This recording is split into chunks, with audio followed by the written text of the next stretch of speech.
جب جگر میں سے نکلنے والی صفرا والی نالیوں کے ملنے کی جگہ پر رکاوٹ پیدا ہو جاتی ہے اور صفرا پتا میں نہ جا کر خون میں مل جاتا ہے، تب یرقان کی بیماری ہو جاتی ہے۔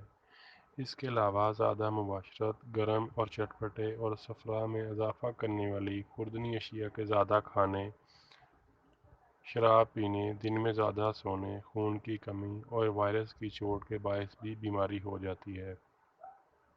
بیماری کی شناخت: بخار، چکر آنا، آنکھوں کے آگے زردی دکھائی دینا، کئی بار آنکھوں کے سامنے اندھیرا چھا جانا، جسم کا درد ہونا، زبان پر کانٹے سے آنا، بھوک نہ لگنا، پیٹ میں درد، ہاتھ پاؤں میں کمزوری اور ٹوٹنا۔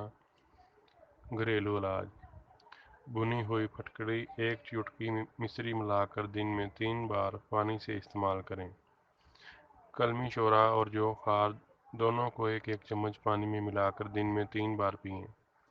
نیم کے پتوں کا رس 1 چمچ کی مقدار میں دن میں 3 بار استعمال کریں۔ ایک چٹکی مصری ملا کر دن میں 3 بار پانی سے استعمال کریں۔ کلمی شورا اور جو خار دونوں کو ایک چمچ پانی میں ملا کر دن میں 3 بار پئیں۔ نیم کے پتوں کا رس 1 چمچ کی مقدار میں دن میں 3 بار استعمال کریں۔ گلو کا رس 1 چمچ دن میں 2 بار استعمال کریں۔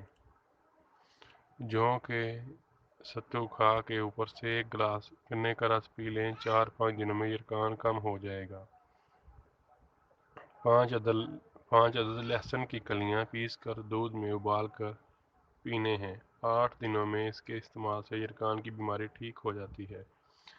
مولی کا رس 1 چمچ اور اس میں 1 چٹکی جوں خار ملا کر استعمال کریں۔ کچھ دنوں تک صبح، دوپہر اور شام کو لگاتار پینے سے بیماری ٹھیک ہو جاتی ہے۔